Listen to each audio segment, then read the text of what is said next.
Vamos começar então, porque a gente tem bastante coisa para ver hoje, aqui na revisão. Já que esse modo vai ser na quarta parte de exatas e de ciências da natureza. Então vamos lá. O que a gente vai ver hoje vai ser uma revisão bem rapidinha de gravitação e quantidade de movimento. Só as partes mais importantes. A gente vai ver bem o trabalho, potência e energia, que são os conceitos bem importantes que caem bastante no Enem. E a gente vai ver também essa parte de fontes de energia, que na verdade era uma parte da aula do Prof. Matheus, que ele queria dar para vocês, mas ele não conseguiu nas aulas que ele tinha, e daí ele pediu para eu passar hoje esses slides aqui. Ok? Então vamos lá. Primeiro, gravitação. As partes mais importantes da matéria de gravitação, primeiro são as leis de Kepler, certo? Que são as leis mais básicas e que governam as órbitas dos planetas. E foi um dos primeiros modelos bem corretos, assim, com pouco erro na determinação da trajetória. Na verdade, é muito bom esse modelo que ele tem. Tipo, o erro que tem em comparação com a realidade é tipo 0,03%, é muito baixo. Isso é de 1600 alguma coisa, então estava bem bom pra época. A primeira é a lei das órbitas, que é as órbitas dos planetas em torno do Sol ou de uma Lua em torno de um planeta são órbitas elípticas, não circulares. E o Sol está em ou o planeta, no caso para uma Lua, está em um dos focos da elipse. Os focos são esses pontos aqui. Eu não sei se vocês já viram elipses ou se vocês vão ver elipses, porque eu não lembro se isso cai no vestibular ou não. Mas os focos são pontos em que, se, por exemplo, tu pegar qualquer ponto da elipse e tu fizer uma linha para os focos, a soma disso aqui com isso aqui vai ser constante para qualquer ponto aqui na elipse. É isso que o foco quer dizer, não é nada muito relevante porque a gente está vendo aqui, né? Só para vocês saberem. A segunda é a lei das áreas, certo? Que um planeta percorre áreas orbitais iguais em tempos iguais. O que isso quer dizer? Se a gente pegar uma linha e fizer ela entre o planeta e o Sol, essa linha ela vai varrer uma área ao longo de um certo intervalo de tempo. O que essa lei das áreas quer dizer é que essa área que ela vai ser percorrida, se tu tiver uma área igual, ela vai demorar sempre o mesmo tempo para ser percorrida. E o que isso significa de importante é que a velocidade da órbita do planeta não é constante. Ele vai ter uma velocidade aqui maior do que a velocidade aqui, certo? Porque aqui ele está mais longe, então a área é mais estreita, assim. Então o tamanho desse arquinho aqui é menor, mas a área vai ser a mesma, certo? A terceira lei de Kepler é a lei dos períodos, que o que ela quis dizer é só que tem uma relação entre o período e o raio de uma órbita, de forma que se tu pegar o quadrado do período sobre o raio da órbita vai ser igual a constante. Aqui o que ele quer dizer com raio é entre o centro e é uma das partes mais achatadas da elipse, não entre o foco, porque a distância do planeta com o Sol vai variar ao longo da órbita. Esse raio aqui é o que a gente chama de raio médio, certo? Que é a média entre o ponto que ele está mais perto e o ponto que ele está mais longe do Sol. Isso aqui vai ser uma constante. A segunda coisa importante sobre a gravitação é a lei da gravitação universal de Newton, certo? Que dá essa formulazinha aqui pra gente. O que essa fórmula nos diz? A força gravitacional, ela vai depender da massa dos dois corpos, certo? Ela vai ser sempre positiva, porque a força da gravidade é sempre atrativa, então ela está sempre um indo na direção do outro, e não o contrário. Quando a gente chegar em eletricidade, vocês vão ver que nem sempre é o caso de ser sempre atrativa a força. A gente vai ver repulsão entre cargas iguais, por exemplo. E que é inversamente proporcional ao quadrado da distância entre os dois corpos. O que isso quer dizer? Se a gente dobrar a distância entre eles, a gente vai dividir por 4 a força que está sendo aplicada. Então, ela vai se tornar bem fraca, muito rápido quando se afasta do planeta ou do Sol, certo? E outra coisa interessante é que esse G aqui, a constante da gravitação universal, ele, na verdade, ele tem um valor bem pequeno. E isso é interessante porque é meio estranho de pensar, mas a Terra toda, milhões e milhões e milhões de quilos, tá atraindo a gente. E, por exemplo, eu peso tipo 50 quilos. Então, o meu peso é uns 500 newtons. E toda a Terra inteira faz só 500 newtons sobre mim de força gravitacional. Que não é uma coisa tão grande assim. Então, na verdade, essa constante aqui ela é bem pequena. Tá? Outra coisa interessante é que a gente consegue demonstrar todas aquelas leis de Kepler partindo das leis de Newton e disso aqui. Tu consegue tirar elas todas. Demonstrar que tem que ser uma elipse, que as órbitas têm que percorrer áreas iguais em tempos iguais, e tu consegue demonstrar essa relação aqui também. Mas aí tu precisa de uma matemática um pouquinho mais avançada para fazer. Que na verdade foi por isso que o pessoal aceitou tão fácil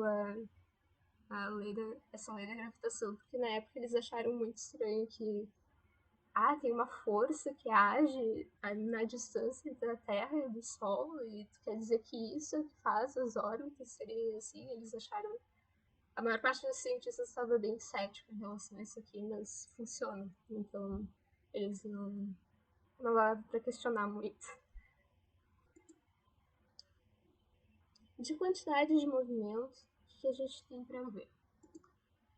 Primeira definição, a quantidade de movimento é uma definição meio estranha, porque ela é meio redundante, mas é uma grandeza vetorial que tem a mesma direção e sentido da velocidade e vai ser igual a massa vezes a velocidade. E isso aqui é um vetor. Isso é importante quando vocês forem fazer contas com quantidade de movimento. Por exemplo, se vocês têm dois corpos assim, mesma massa, mesma velocidade, indo para cá e para cá, na verdade a quantidade de movimento, se a quantidade de movimento dos dois é igual, quando vocês somarem vai dar zero.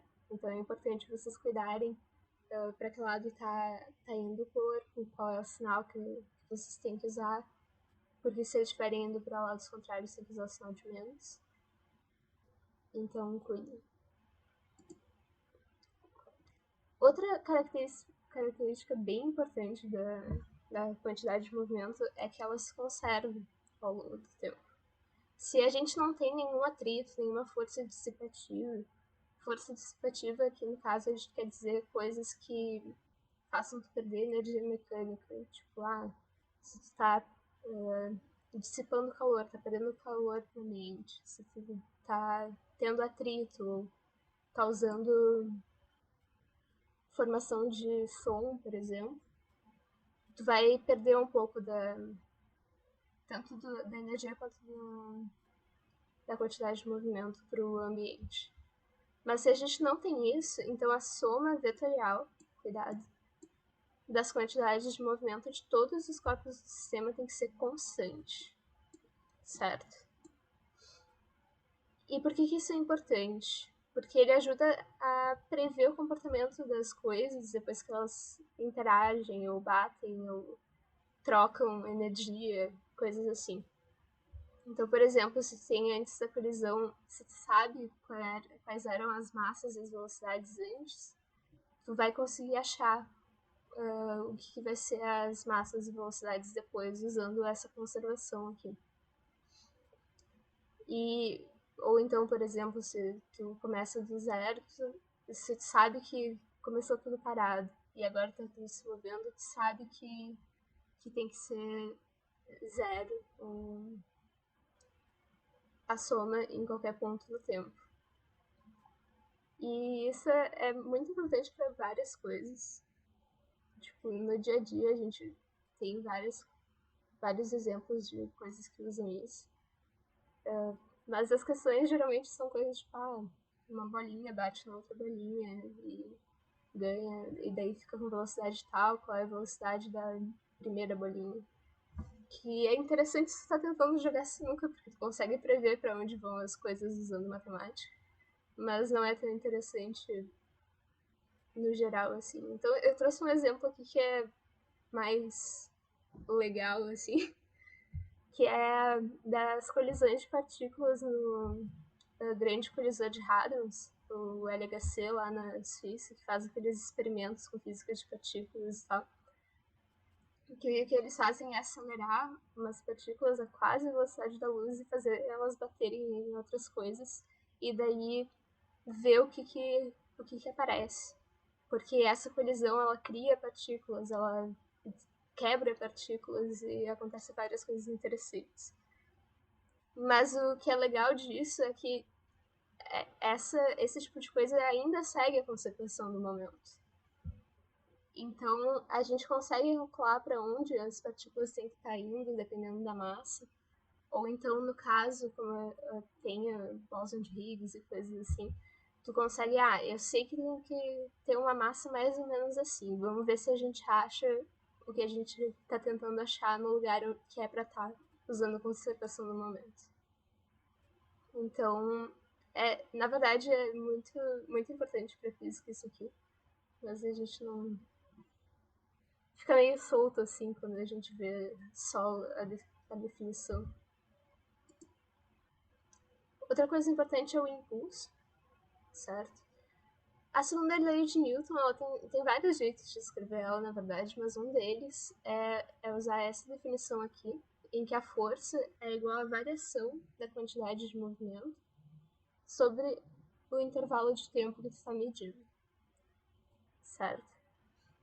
E daí o impulso, essa quantidade aqui, vai ser igual à variação, essa variação da quantidade de movimento.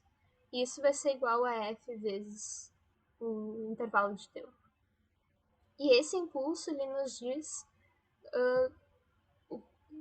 basicamente ele quantifica a ação da força sobre o movimento do objeto ao longo de um certo intervalo de tempo. E daí aqui a unidade, que é quilogramas metro por segundo. Tá. Vamos ver um pouco de trabalho, potência e energia, então. Primeira coisa, o trabalho. O trabalho é um tipo de energia, certo? Ele tem unidade de energia, que é o joule. O joule é quilograma metro quadrado por segundo quadrado. E esse trabalho, ele vai nos dizer quanta energia foi transferida por uma força para um corpo qualquer ao longo de um certo deslocamento. Isso aqui é importante porque o deslocamento a gente já definiu na outra aula. Ele é um vetorzinho, certo? No espaço. E é importante notar aqui que é o deslocamento mesmo, não a distância que ele está percorrendo. Isso é importante. Provavelmente não vai aparecer muito nas questões, mas é importante fazer a diferença. Porque o deslocamento ele pode acabar sendo menor do que a distância que está percorrendo. E daí, no geral, se tu tem uma força bonitinha que tá na mesma direção, lembrando que a direção é o ângulo que ele tá, mais ou menos. Se eles estão paralelos entre si, tu vai ter essa relação aqui. Que o trabalho, que é essa energia, certo? Vai ser igual a mais ou menos a força vezes o deslocamento. O tamanho do deslocamento, no caso. E daí, esse trabalho vai ser uma energia escalar, tá? E esse sinal aqui, o que, que ele vai nos dizer? Ele vai nos dizer se o trabalho ele está nos ajudando a fazer esse deslocamento ou se a gente está sendo atrapalhado por ele na hora de fazer esse deslocamento. Por exemplo, se está uma força contrária ao movimento dessa forma, você tem uma política. Como assim, Pedro? Tipo,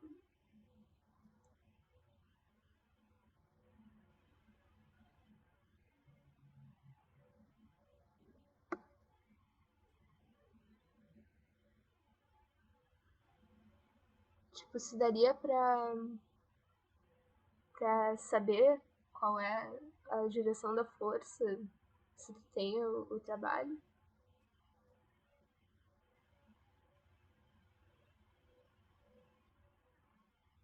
Tá.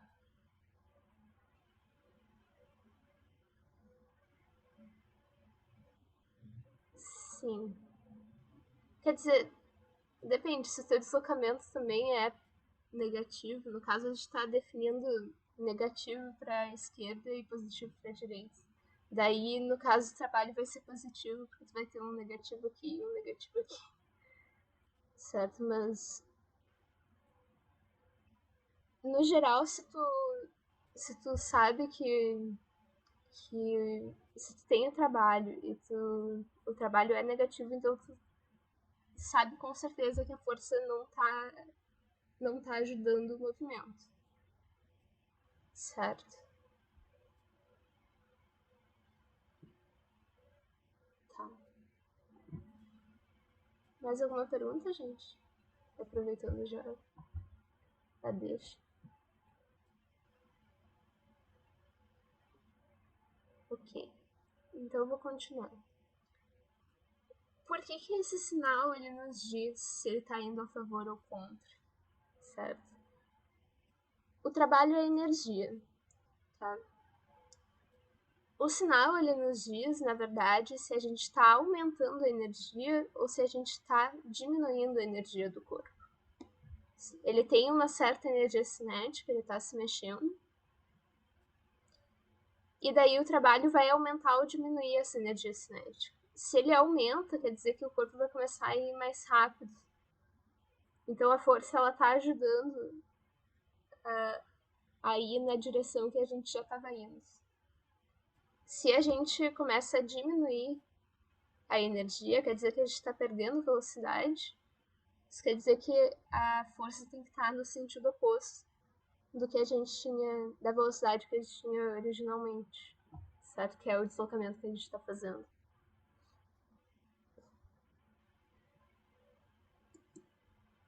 E daí aqui duas coisas importantes que às vezes aparecem. Primeiro, o trabalho, só o componente da força que está ao longo do deslocamento contribui para o trabalho. O que isso quer dizer? Se a gente tem uma força que está aqui, assim, e a gente está se deslocando para cá, essa força aqui ela não está nem ajudando nem atrapalhando o que a gente está fazendo, tá? Ele pode subir um pouco, mas o deslocamento para cá não vai ser afetado, certo? Tu não vai nem acelerar ele nessa direção, nem desacelerar ele. Então, essas forças que estão perpendiculares assim ao deslocamento não têm uma participação no trabalho. E daí, o que a gente tem? Qualquer força que a gente faça, a gente pode decompor em uma componente horizontal, aqui nesse caso, que está ao longo da direção do deslocamento e uma componente que está perpendicular à direção do deslocamento. E daí, quando a gente separou, a gente pode usar só essa componente aqui para calcular o trabalho. E daí o que a gente tem é que o trabalho vai ser a força vezes o deslocamento vezes o cosseno desse ângulo aqui entre a força e a direção do deslocamento, certo? O mais ou menos vai nos dizer para que lado está essa componente aqui, essa componente que está paralela aqui ao deslocamento. Por exemplo, se eu tivesse uma força aqui, assim, aqui também ia ser F cosseno de θ. Mas aí eu teria que pôr um menos na frente do trabalho. Aqui, multiplicando por D. Aí eu teria que pôr um menos na frente do trabalho porque ele está indo contra o deslocamento. Seno não é usado porque não é feito força nele ou é só nesse caso? Não é que não é que a gente não esteja fazendo força. A força ela tá ali, ela tá agindo, tá puxando o objeto para cima. O que acontece é que essa força não tá contribuindo nem diminuindo o deslocamento, então ela não vai entrar no cálculo do trabalho. Tipo, ela tá ali, certo? Ela não desapareceu, não é porque ela não tá entrando no trabalho que ela não afete o objeto. Mas aqui nesse caso, para essa ponta do trabalho, a gente só vai se importar com essa componente aqui, porque é ela que vai afetar o valor do trabalho. Eu acho até que teve uma questão do último vestibular da URGS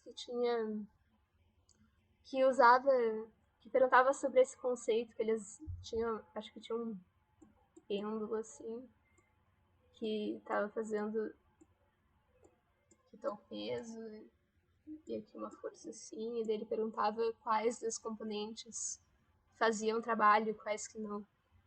Porque daí, no caso, ele tá se movendo ao longo da órbita aqui, assim. Então, só a componente da força que tá ao longo dessa órbita iria afetar o trabalho, no caso. Esse aqui é um componente, é um conceito que é bom de ter sempre bem fresco na cabeça. O segundo caso que é importante é se a força não for constante, porque tá meio que implícito nessa conta que a gente fez aqui. É meio que uma suposição que a gente faz que essa força é constante. Se ela não for constante, a gente não pode usar essa fórmula aqui, nem essa aqui também. Daí a gente vai ter que calcular usando o gráfico. O gráfico aqui, no caso, é da força vezes a distância. E daí o trabalho vai ser a área embaixo aqui desse gráfico. Certo? Eu acho até que a Cintia deu um exemplo com a força elástica, que é uma força que é Kx. Aqui, no caso, x seria o deslocamento que a gente está fazendo do corpo, ou da mola, no caso. Se está puxando a mola ou apertando a mola. E daí, no caso, como a força não é constante, ela vai variar quando tu puxa ou comprime, daí a gente vai ter que usar essa conta aqui. Daí tu encontra que o trabalho é igual a kx ao quadrado sobre 2. Acho que era isso. Que é uma expressão diferente, mas vem aqui dessa conta para a área aqui embaixo do gráfico.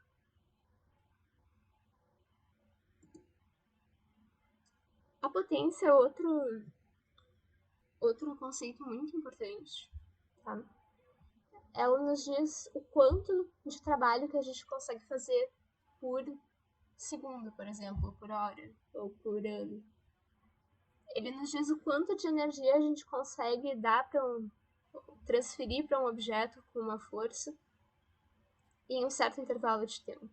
E na verdade, quando a gente está usando aparelhos elétricos ou coisas assim, O que a gente realmente se interessa é a potência que eles estão fazendo, não o trabalho necessariamente, porque se tem um guindaste que consegue levantar, sei lá, 100 quilos ou 1000 quilos, não sei, 1000 quilos, vamos dizer. Mas ele demora meia hora para conseguir levantar até a altura que tu quer, não é exatamente um bom guindaste, porque tu vai demorar um século para conseguir terminar a construção. Então a potência ela importa bastante quando a gente está analisando, principalmente casos do mundo real, assim, porque é o que geralmente nos interessa. A unidade é o watt, que é igual a 1 joule por segundo. E a gente tem dois jeitos de calcular a potência. O primeiro é usando a definição mesmo, que é quanto trabalho a gente consegue fazer em um certo intervalo de tempo. Então a potência vai ser igual ao trabalho sobre o T que a gente está usando para fazer esse trabalho. Outro jeito de calcular aqui é igual a força vezes a velocidade. Se vocês lembram, acho que aqui, a potência é igual ao trabalho sobre o tempo. E o trabalho, vamos assumir que é um caso simples, vai ser a força vezes a distância sobre o tempo. Isso aqui vai ser a velocidade, certo? O deslocamento vezes sobre o tempo. E daí fica aqui a velocidade. Outra coisa que é bem importante, que eu acho que cai bastante no Enem também, é que sempre que a gente tem que realizar trabalho, sempre que a gente está tentando mexer alguma coisa, ou aquecer alguma coisa, ou qualquer tipo de transferência de energia, a gente vai ter alguma perda. Isso, na verdade, é uma lei física, vocês vão ver em termodinâmica, essa é a lei da termodinâmica. A gente sempre vai ter perda de energia. Não existe uma máquina que seja perfeitamente, que consiga converter 100% do trabalho em uma potência útil, assim. Então a gente vai ter o que a gente chama de rendimento, que é esse N meio estranho, que é acho que é um eta grego. Sei lá, é um N meio estranho. Que é igual à potência útil sobre a potência total.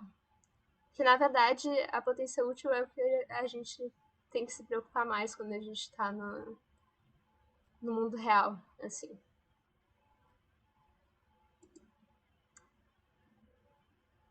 A energia na verdade, ela é bem difícil de definir. A gente tem uma definição bem rigorosa em física teórica, mas ela é tão abstrata que, tipo, não...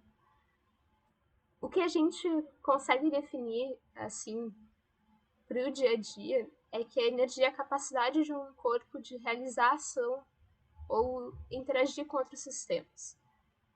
A capacidade dele de se mover, de aquecer alguma coisa, de, de causar uma corrente elétrica, de atrair corpos gravitacionalmente, certo? Se tu quer realizar uma ação, se tu quer fazer alguma coisa, tu precisa ou gastar ou receber energia. Sempre. Se tu vai causar qualquer mudança em algum sistema, tu vai precisar mexer na energia desse sistema. Não necessariamente na energia total, mas tu vai precisar, às vezes, transformar um tipo de energia em outra e coisas assim. E ela pode ser trocada entre sistemas por meio de trabalho, que é o que a gente viu ali anteriormente, que é a ação de uma força, ou por calor, que é o que a gente vai ver em termodinâmica, que vem depois. Acho que a gente começa logo depois desse modo. E daí qualquer troca de energia vai ser por uma dessas duas formas, ou calor, ou ação de alguma força. E o que é importante sobre energia é que ela é constante em sistemas isolados. Se tem um sistema que não interage com o ambiente fora, que está todo fechadinho, bonitinho ali, a energia termodinâmica dá medo para muita gente. Não te preocupe. Mas a gente vai com calma na, nessa matéria. O que é importante aqui é que se tem um sistema fechadinho, bonitinho, não interage com nada, não está trocando calor, não tem uma força de fora agindo sobre ele, a energia total ela vai ficar constante, toda a energia ela vai ficar contida ali, fechadinha no sistema, e só o que vai acontecer é que ela pode se transformar entre tipos de energia. Pode transformar a energia potencial gravitacional em energia cinética, ou energia química em energia cinética, ou coisas assim. Mas o total vai permanecer constante. Qualquer perda que tu tenha em algum lugar, tu vai ganhar de volta em outro lugar, certo? E aqui uma revisão dos vários tipos de energia, tem mais, assim, mas esses são os que mais aparecem, assim. Primeiro, a energia elétrica, que vem de movimentos de carga ou de campos elétricos, que a gente vai ver bem quando a gente chegar mais ao final do ano.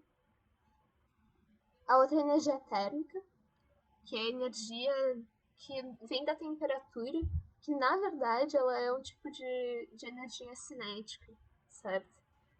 Mas, porque o calor, na verdade, a temperatura, ela aparece porque as moléculas que compõem os materiais estão sempre se mexendo, e quanto mais elas se mexem, mais quentes elas são, certo? Mas essa energia térmica é o que a gente troca quando a gente fala de calor. A outra energia química, que é o que que as pilhas usam. Elas usam um fluxo de íons de um lado para o outro e algumas reações químicas para guardar energia e depois liberar energia quando tem um circuito aqui. E também a energia que o nosso corpo usa para se mover. A gente pega as ligações químicas por exemplo, da molécula de glicose, de açúcar. E a gente quebra essas ligações para liberar a energia que está contida nas ligações químicas. E daí a gente usa essa energia química para várias coisas, incluindo contração muscular, que faz com que a gente se mova o nosso corpo. Então a gente acaba convertendo a energia química em energia cinética. A energia nuclear, que também é bem interessante, que é a energia que vem da fusão ou fissão atômica, que é quando a gente converte átomos de um elemento em outro, seja quebrando o núcleo do átomo, por isso o nome nuclear, ou colocando mais coisas ali no núcleo, e que tem a radioatividade e tudo mais, é bem legal.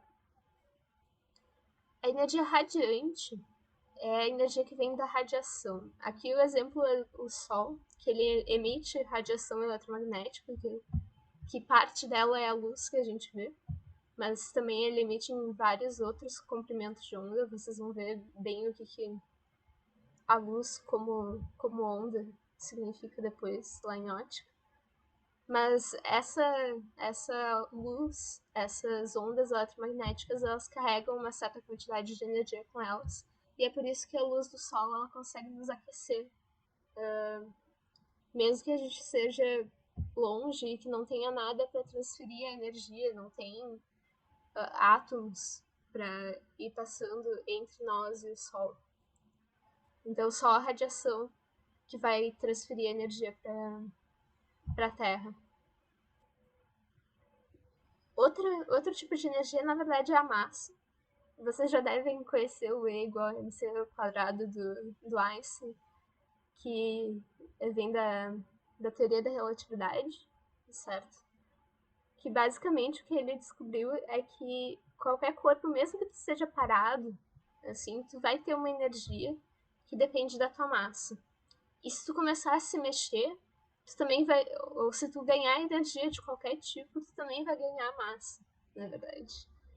Tipo, Se tu tivesse uma balança muito precisa e tu medisse a massa de um copo d'água e depois aquecesse alguns graus e medisse de novo, a massa daquele copo d'água, na verdade, ia aumentar.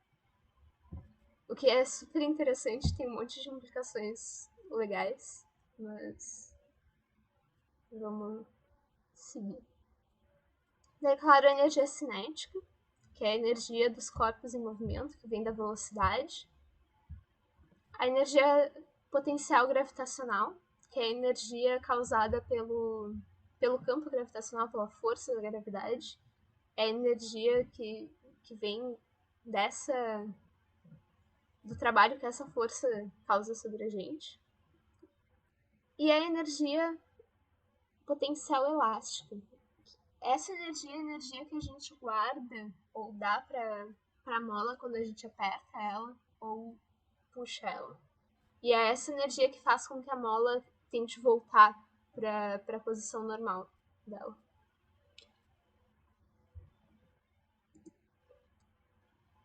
A energia mecânica é um conceito super importante. A gente define ela como sendo igual à energia cinética mais a energia potencial gravitacional mais a energia potencial elástica. Porque essas são as partes da energia aqui que dependem só do movimento ou da posição do espaço, não tem nenhuma força elétrica ou reação química envolvida. Essas aqui são as energias que afetam o movimento mesmo, a dinâmica e a cinética dos corpos. E daí a gente tem as expressões para cada uma dessas energias. A primeira é a energia cinética, que é mv ao quadrado sobre 2, que ela vai depender só da velocidade, porque é a energia que vem do movimento só.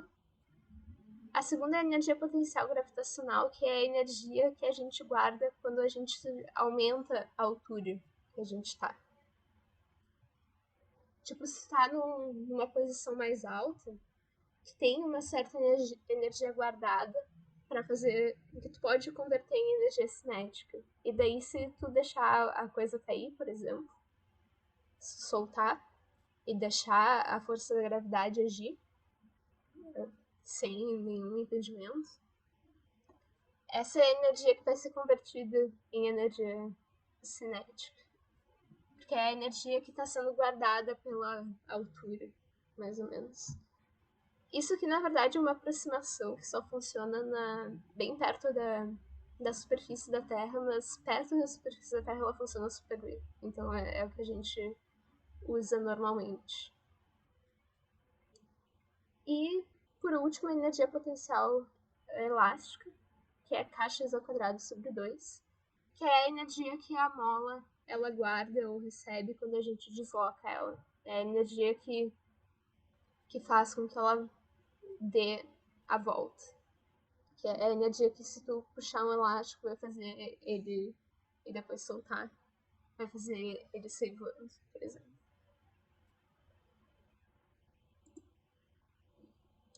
A energia, aqui tem uma citação muito legal que eu gosto bastante, que é: na natureza nada se cria e nada se perde, tudo se transforma, que é do Lavoisier, que foi um cientista francês do século, sei lá, 17, 18,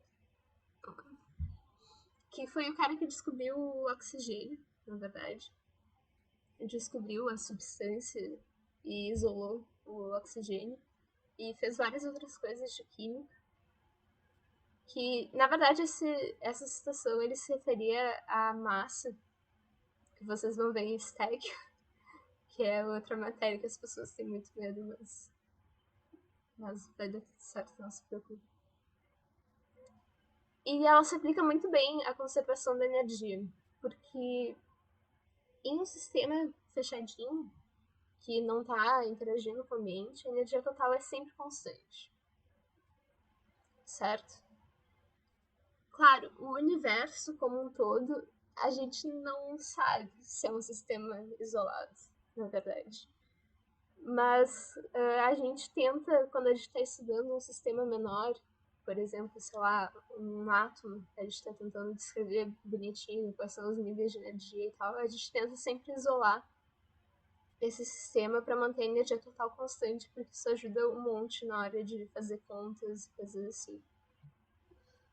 E caso não existam forças dissipativas? Forças dissipativas são forças que fazem a gente perder um pouco daquele movimento para o ambiente, por exemplo. No caso, o atrito é uma força dissipativa, porque ele está perdendo um pouco da energia que estava usando para se mover para as moléculas da superfície, porque elas estão interagindo ali, estão tentando. A raspagem delas vai fazer com que tu perca um pouco de energia. Tu pode acabar dissipando um pouco da tua energia em forma de calor, isso acontece bastante. Ou na forma de som também, de ondas sonoras. Por exemplo, tu se um carro bate, por exemplo, uma quantidade grande de energia vai ser dissipada na forma de som, que vai ser o som da batida.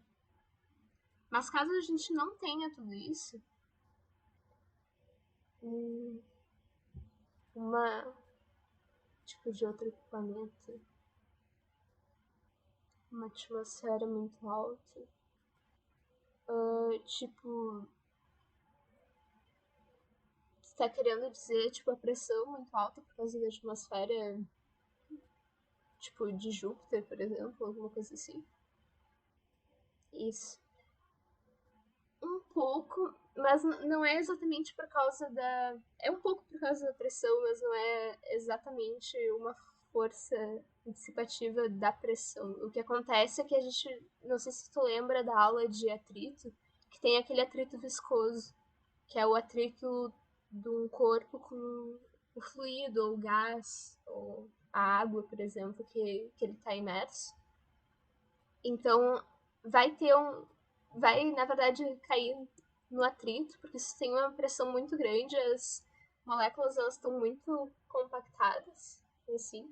Então, tu vai ter um atrito enorme, certo? E isso vai fazer com que tu perca energia, assim. Mas daí, no caso, seria um caso específico do atrito, assim.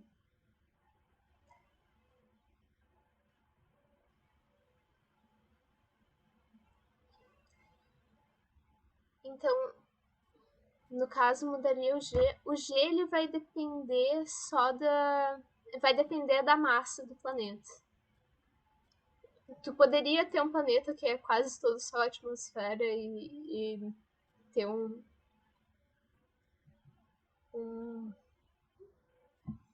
Na verdade, eu teria que fazer as contas para isso, mas no caso não dependeria da pressão atmosférica a aceleração da gravidade, dependeria só da massa do planeta. O G, esse G aqui, deixa eu ver se eu acho meu slide de gravitação universal. Na verdade, esse G é essa constante aqui. Isso aqui é o G. Se, porque a força peso é a força gravitacional e ela é mg, certo? E essa força aqui, essa parte aqui vai ser o que a gente define como sendo a aceleração da gravidade. E dela vai depender disso aqui que é uma constante, disso aqui que é a massa do planeta, e dessa distância aqui, que no caso de tu estar na superfície do planeta, vai ser o raio do planeta. Que na Terra ele é quase constante. Então esse G é uma constante. A gente considera como uma constante, no caso. Ele não é exatamente constante em todos os pontos da superfície da Terra, mas isso são detalhes, assim. Deixa eu ver onde eu tava. Aqui. Tá. Então, caso a gente não tenha forças dissipativas, a energia mecânica, que é a energia relacionada ao movimento, à posição do espaço, à gravidade, às forças elásticas, é constante. E isso aqui é super, super interessante para a gente fazer contas, porque se a gente tem a energia mecânica inicial, a gente vai ter exatamente a mesma energia mecânica final. Então vocês devem ter visto alguns exercícios, por exemplo, tu tem um corpo que estava aqui a uma certa altura H e tu quer saber qual é a energia que ele vai ter aqui embaixo quando ele cair nessa altura. E daí a energia que ele vai ter aqui vai ser exatamente igual à energia que ele vai ter aqui. Então tu só precisa calcular a energia potencial gravitacional aqui e tu vai saber qual é a energia cinética aqui. E daí com isso tu acha muito fácil qual é a velocidade final dele. E isso a gente pode usar nas contas de cinemática, por exemplo, para saber a velocidade inicial, a velocidade final, sem ter que fazer todas as contas que a gente tem lá nas fórmulas de cinemática. Que isso ajuda bastante. E agora a gente vai ver um pouco sobre fontes de energia. Como é que a gente produz a energia que a gente está consumindo agora ligando esse computador e usando a internet, por exemplo. Esses slides, a maior parte foi o professor Matheus que me mandou, porque ele não conseguiu passar na hora lá, quando ele estava dando energia para vocês, então ele pediu para eu passar. Primeiro tipo de energia que a gente vai ver é energia hidráulica, certo? Que é a energia que a gente consegue a partir de uma usina hidrelétrica. Aqui a gente tem alguns exemplos. Essa aqui de baixo é a usina de Itaipu, que é uma das maiores do mundo, lá no Paraná. E como é que funciona uma usina hidrelétrica? A gente tem esse reservatório aqui, e esse reservatório ele vai ter um certo nível de água. E se vocês lembram da aula da semana passada de hidrostática, essa altura de água vai fazer uma certa pressão sobre esse líquido, certo? E daí essa pressão vai fazer com que o líquido entre, a água entre no duto e vai aqui para o gerador onde tem uma turbina. E essa água que está sendo empurrada pela pressão aqui da água vai mover isso aqui e daí depois passar pro rio mais lá para frente. Esse movimento aqui é o que gera a eletricidade. A gente vai ver como é que isso funciona quando a gente chegar lá em magnetismo e eletrodinâmica. Mas basicamente o que acontece é que tem um campo magnético e a gente está mexendo um ímã ao longo desse campo magnético e isso gera uma corrente no gerador aqui.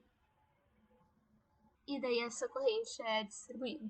Na verdade é um sistema bem simples, basicamente tu tá só usando uma turbina e empurrando coisas para fazer a turbina girar. Aqui o que a gente tem? A gente tem uma altura aqui de água com uma certa energia potencial gravitacional. E essa energia potencial gravitacional vai ser convertida em energia cinética, que a água ela começa a se mexer por causa do peso da água que está em cima dela. E essa energia cinética da água vai ser transmitida para a turbina, que vai ser convertida em energia elétrica, certo?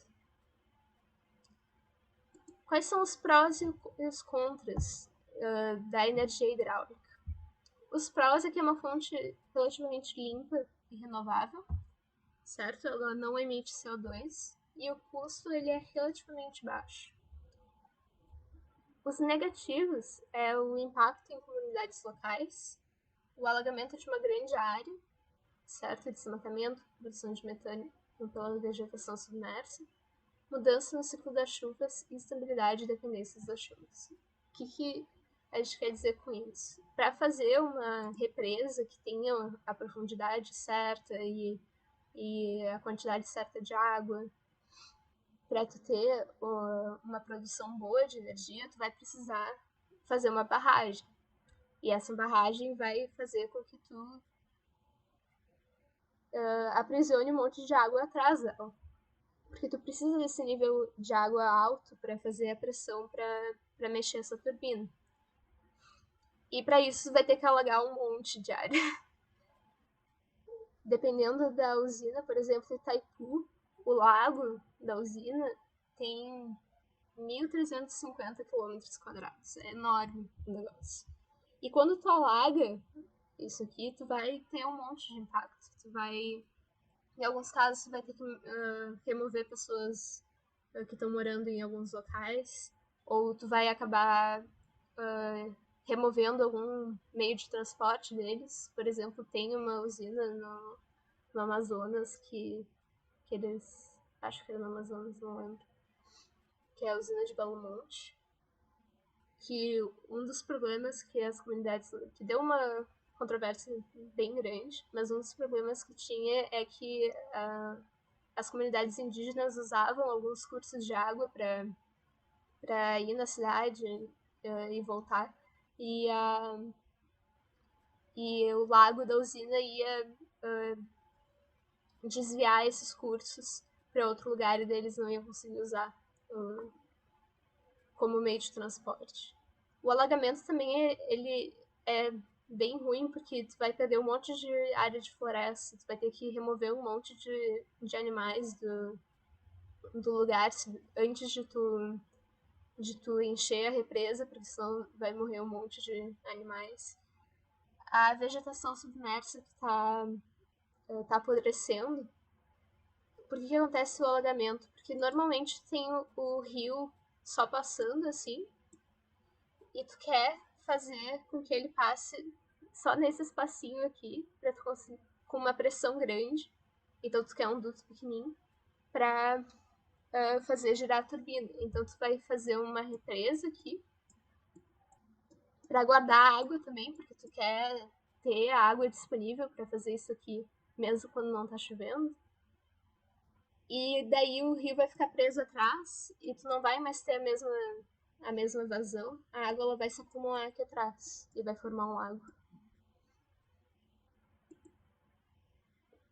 E daí, claro, se tu tem um lago onde normalmente não tinha, tu vai mudar o jeito que as chuvas estão distribuídas naquela área, porque tu vai ter uma evaporação muito.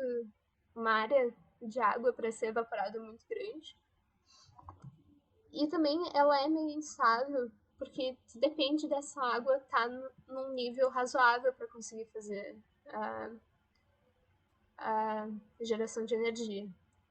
Tanto que isso é um dos problemas quando a gente tem secas, que podem acabar causando problemas na energia elétrica, porque o Brasil, a maior parte da energia que o Brasil produz, na verdade, é energia hidráulica. O segundo tipo de energia é a energia eólica, que vem dos ventos, que a gente usa esses cataventos aqui. O jeito que eles geram energia é similar à da usina hidrelétrica. Tu tem uma turbina que tu faz girar e daí isso age como gerador para criar uma corrente e depois ser transmitida. Só que daí aqui, em vez de fazer água passar pela turbina, tu estava fazendo o vento empurrar a turbina. Os prós da energia eólica. Primeiro que é uma fonte inesgotável de energia. Os ventos eles vão estar sempre ali. E não é muito poluente, porque tu não vai produzir nenhum CO2 nem nada, tu só está girando a turbina e produzindo energia desse jeito. O que é ruim da energia eólica é que está muito dependente do clima, dos ventos, de se tem tempestades muito fortes ou não, porque tu também não quer que seja vento demais, porque tu pode acabar quebrando a turbina. E tem um impacto ambiental, visual e sonoro. O visual e sonoro ele é bem fácil de ver. O ambiental ele é principalmente por causa de aves, que às vezes elas se batem nas turbinas e tu pode acabar matando as aves desse jeito. Mas ele ocupa uma certa quantidade de espaço também, então tu tem que ter um local apropriado para isso, com vento no nível certo. E não é todos os lugares que isso vai acontecer. A energia solar é outra muito importante, que tem ganhado bastante espaço nos últimos anos, que ela usa um efeito, que é o efeito fotoelétrico, que a gente vai ver em física moderna, que basicamente tem um material específico que eles usam, que quando bate luz nele, os elétrons eles se liberam do material e conseguem fluir como uma corrente, e daí tu direciona essa corrente para uma bateria ou uma coisa assim. E daí, claro, prós, fonte inesgotável de energia. O sol não vai parar de brilhar enquanto a gente ainda está aqui. Vai demorar alguns bilhões de anos, pelo menos. Não é poluente, não produz CO2. E pode atender demandas de comunidades distantes da rede elétrica principal, porque é relativamente fácil de instalar esses painéis fotovoltaicos que a gente chama. E tu pode instalar, por exemplo, no telhado de casas ou coisas assim e produzir uma quantidade razoável de energia, mesmo em lugares que são relativamente isolados. Os lados ruins é que, claro, depende do tempo. Se tá chovendo, se tá de noite, tu não vai conseguir produzir. Tu não tá produzindo de noite, então tu vai ter que armazenar uma certa quantidade de energia para suprir o uso de noite. E daí tu vai precisar de bastante baterias. E tem um limite a quanta quantidade tu consegue guardar de energia em baterias. Certo? E por último, a energia térmica, que é a energia vinda do aquecimento de alguma coisa. Aqui está um exemplo de como funciona uma usina térmica. A gente aquece a água, ela vira vapor, e desse vapor ele sobe, e esse movimento do vapor, essa pressão que o vapor faz para subir quando está fervendo a água, vai fazer essa turbina girar. E daí depois tu coleta esse vapor num condensador, que tem um lugar mais frio, que tu vai fazer a água voltar ao estado líquido, e daí voltar pro reservatório, para ser aquecida de novo. E daí esse movimento da turbina vai gerar energia elétrica. O que é mais importante aqui na energia térmica é o que a gente está usando para aquecer a água. Esse aqui é a chave da usina térmica. A gente tem várias possíveis fontes de calor. Primeiro, derivados do petróleo, que são os mais utilizados. Carvão também, biomassa, gás natural. Que esses aqui são as fontes de calor mais sujas, assim, elas são mais poluentes. Mas tem uma razão pela qual as pessoas usam tanto no mundo. Tem uma razão pela qual a fonte energética principal do mundo é isso aqui. Primeiro que é muito barato, essas fontes, certo? Tu consegue esses materiais tranquilamente. E o importante mesmo é que não dependem do ambiente para produção. Por exemplo, a energia solar sempre vai estar dependendo um pouco do tempo, do clima, da época do ano, porque, por exemplo, no inverno a incidência do sol vai ser menor do que no verão, então tu vai produzir menos energia mesmo nos dias ensolarados. Ou na hidrelétrica, tu precisa de chuva, tu precisa de água disponível para mover aquelas turbinas. E mesmo na eólica, tu precisa do tempo certo, tu precisa de uma quantidade de vento específica. Então, nada disso aqui depende do ambiente.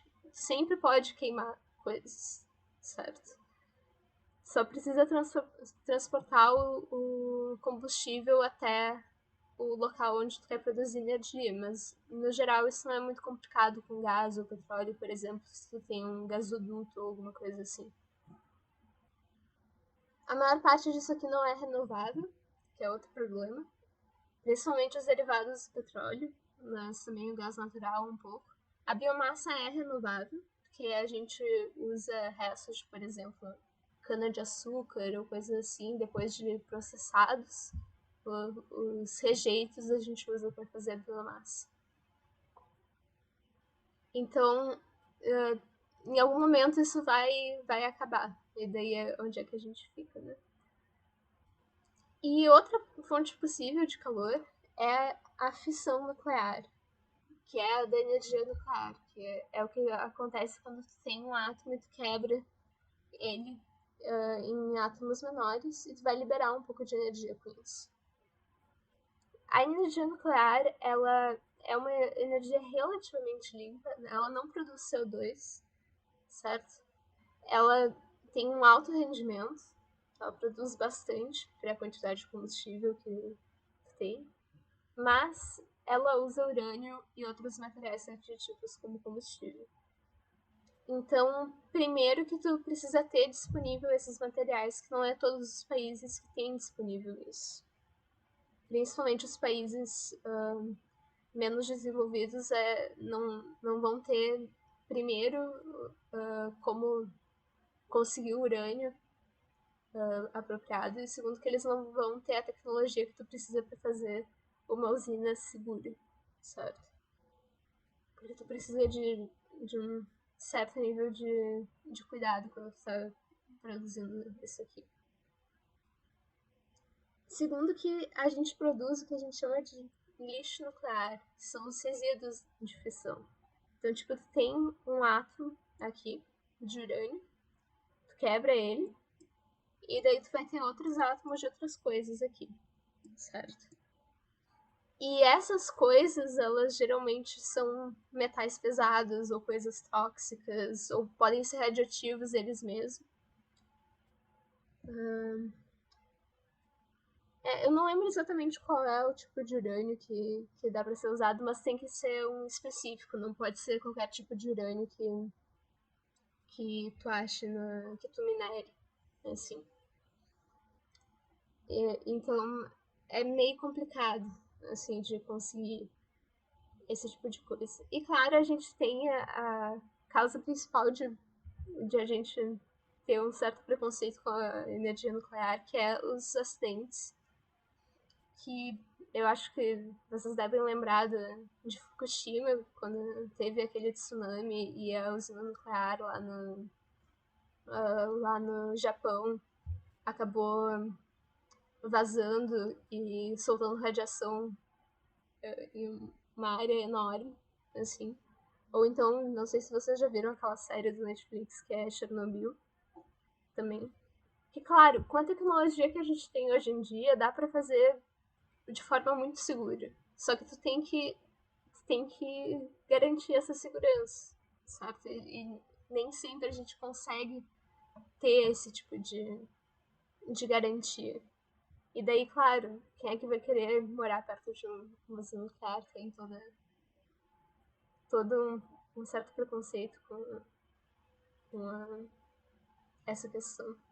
E também tem uma questão que, na verdade, não tem nada a ver com física, mas eu vou mencionar porque que é a de acordos internacionais, porque usinas nucleares podem ser usadas para enriquecer urânio para armas nucleares, que é um outro problema gigantesco, que a maior parte dos países que têm a capacidade de produzir armas nucleares assinaram um acordo para pelo menos parar a produção, mas ainda tem muitas que não, que foram feitas antes de assinar esse acordo, ou que coisas assim. E daí tem países que não assinaram esse tratado, que estão enriquecendo urânio, tipo, por exemplo, Paquistão e Índia, ou acho que Israel e Irã também fazem isso.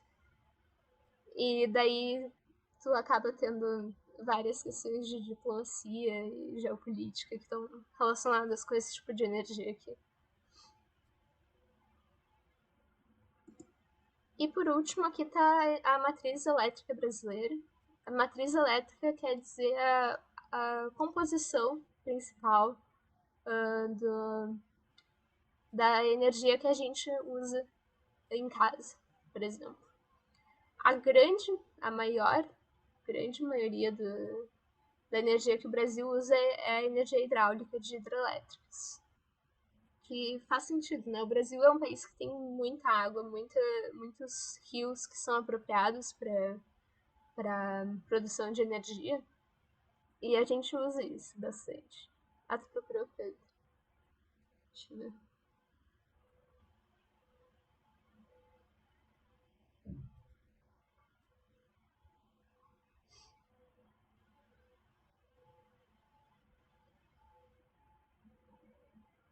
É, urânio 235. Eu acho que também foi o que foi usado em alguma das bombas. Eu não sei se foi a de Hiroshima ou a de Nagasaki. Isótopo é tipo. Vocês vão ver isso em química em algum momento. Que cada átomo tem um número de prótons e um número de nêutrons, certo? O número de prótons é o que a gente chama de número atômico, que cada elemento tem um número atômico específico, certo? Mas o número de nêutrons ele pode variar no mesmo elemento. Então tu vai ter, por exemplo, urânio 235, urânio 238, o do projeto Manhattan, né? Então tu vai ter vários tipos de urânio com massas diferentes que vão ter números de nêutrons diferentes, mas o mesmo número de prótons. Isso é que é um isótopo.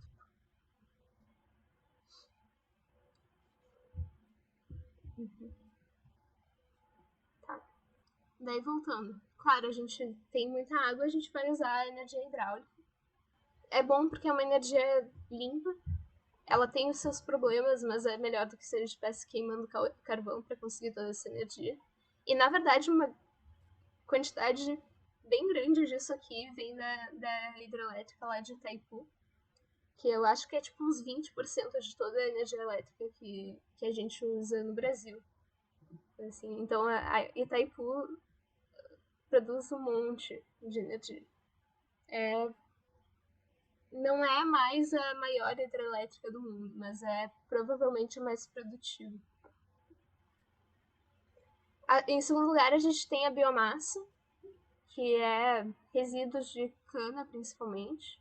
Depois que a gente processou para tirar o açúcar, álcool e todas essas coisas, a gente pega o resto lá, as fibras que sobram e a gente queima ou usa para produzir essa biomassa. A eólica é outra que está crescendo bastante, porque a gente tem bastante espaço. Vocês já devem ter visto em algum momento o parque eólico lá de Osório. Mas é um pouquinho mais complicada porque tu não pode ter muito perto de cidades, porque tu não vai ter espaço para pôr muitas turbinas. Elas têm que estar num lugar certo para conseguir o vento que elas precisam. Então é um pouquinho mais complicado de conseguir locais para eólica. Depois tem a energia solar, que ela tá aumentando, mas ela ainda tá. É, sim. Sempre que a gente vai pra praia, isso só me lembra de verão, assim, parque.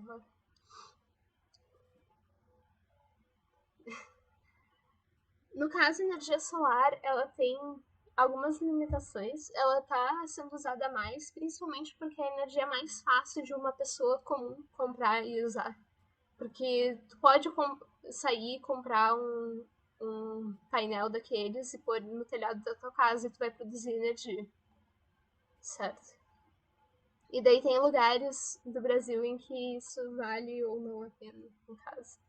Por exemplo, um lugar que seria muito bom para usar energia solar é no Nordeste, que tem um clima seco, então geralmente não chove muito, principalmente o sertão, né? No caso, não o litoral. Tem espaço para tu pôr e tem uma incidência solar bem grande. Aqui no Rio Grande do Sul não é uma ideia tão boa, porque, por exemplo, no inverno a gente recebe bem menos energia do sol do que no verão. Então, tu vai ter essa complicação na hora de produzir energia, tirando também o fato de que chove um monte aqui. Daí depois também tem o gás natural que a gente extrai, principalmente das nossas fontes de petróleo, que geralmente o gás natural está um pouco acima, né? Quando a gente vai extrair do petróleo. E daí também um pouco de queima de petróleo. E queima de carvão também. Que comparados com o mundo como um todo, na verdade isso aqui é muito bom, os números. E a gente também tem as usinas nucleares de Angra dos Reis, que produzem um pouquinho de energia elétrica, mas elas estão lá. E é. Por hoje eu acho que era isso, gente. Não sei se vocês têm mais alguma pergunta, alguma coisa que vocês querem tirar, alguma dúvida antes da prova. Porque senão eu libero vocês agora para vocês irem dormir e descansarem bem pro simulado.